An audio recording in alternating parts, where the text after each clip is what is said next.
I should have never been successful. I was really stupid when I went to college. And when you consider how stupid I was when I went to college and the amount of relative success I had, you can see that the American dream was so much more bountiful back then, that you could make mistakes and still be successful. Going to college was not what it is today. Today, I would say college is almost like a military boot camp thing for 4 to 6 years. It was so much more casual for a variety of reasons. For one thing, the cost of education when I went to Cal State in 1979 was $78 a quarter. When I got my master's in the mid-80s, the price had gone up. It was $244 a quarter. But that was still affordable. I had no debt. So I graduated, I got my master's, I had zero debt, and I became successful even though I was really stupid. Let me tell you 2 stupid things I did, and these are stupid things that my students do today. The thing is, I got away with it and they didn't. Let me tell you the 2 stupid things I did when I went to college. Number 1, I was a lazy bum in the sense that I chose the path of least resistance. A lot of us were hardwired to do that. That's our default setting. We just find something that's the easiest situation possible and we gravitate toward that. I'll give you an example. You know, I was kind of messing around with my major. I didn't know what to major in. I took an accounting class. And the instructor on the first day gave us some formulas, and I was so repelled by these formulas, by the difficulty of them.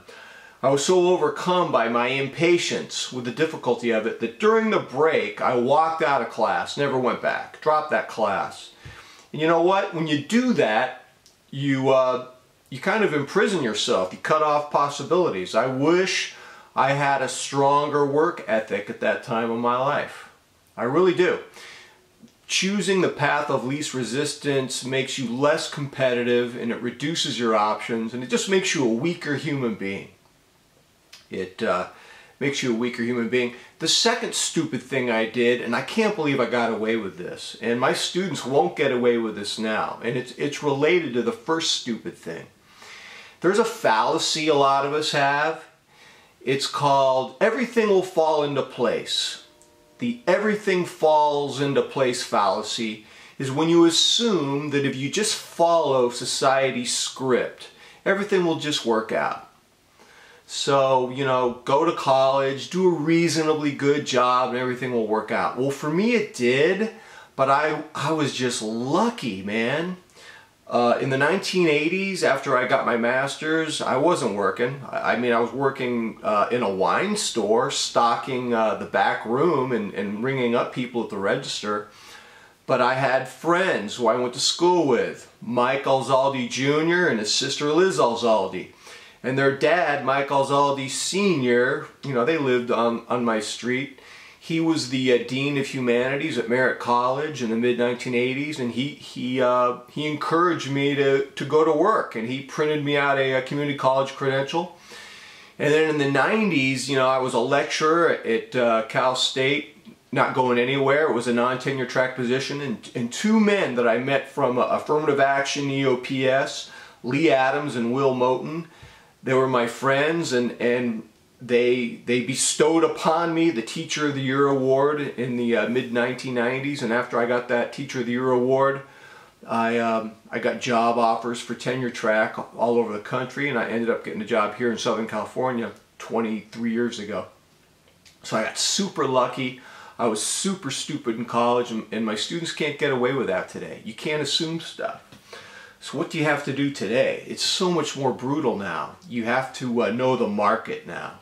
I wouldn't be able to be a full-time English instructor today because the job just doesn't really exist. Like 5% exists what existed when I applied. There's so fewer jobs in full-time English. I think I would have to major in marketing. I'm interested in branding and in being on message, so I'd probably major in marketing, perhaps minor in speech writing. I would love to tell you I would major in actuarial math and risk assessment, which is huge. Data analysis is huge. Code is huge with computers. I'm just not that good at it. I won't lie to you, but that's where the hot markets are. So is health management, being a physician's assistant. I'm not sure I want to see sick people all day, but those are the hot job trends. You got to know the market now in ways, because not everything's going to fall into place. I got lucky. I was so stupid when I went to college, and college was so cheap. Number two, you have to do this, man. You got to get an internship. I got my buddy a job. I got lucky. I knew a family friend who got him a job in engineering. He had an electrical engineering degree. For a year, he couldn't even get a job. He was getting squat diddly, man. I thought electrical engineering was money. He told me without an internship, they don't care about you. Got to get the internship your senior year. Third thing, you got to network. If you don't network, you're done. You can't just slog through college and be busy with being busy. You have to network. It's the difference between being employed and not being employed. You have to reject the follow your dream message that you heard all your life. You know, a lot of us have dreams and a lot of us are homeless. We have to be practical. And if you want to read about this, read Cal Newport, his book, So Good They Can't Ignore You, where he writes about how dangerous follow your dream is. Steve Jobs didn't follow his dream. His dream was to be a Zen Buddhist monk, and he was poor. He got busy when he discovered he could start making personal computers out of a garage.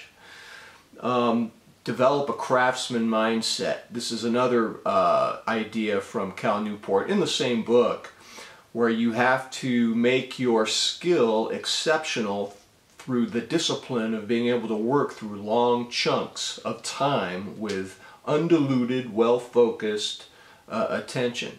If you can do that, it makes you different from everyone else, gives you the cutting edge. The other thing you need to do is you need to severely restrict yourself from your smartphone and social media. I mean, obviously if you're using social media to network and market something, that's one thing. But I'm talking about the mindless, attention-getting type of social media that too many of us have fallen trapped to. You have to restrict it severely to be successful. The American dream is just not what it used to be.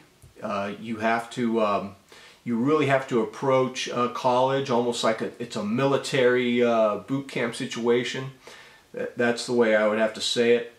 A few other things, if you have energy vampires in your life, like limited friendships where these friends, they're not going anywhere, you may have to dump those friendships. That's tough.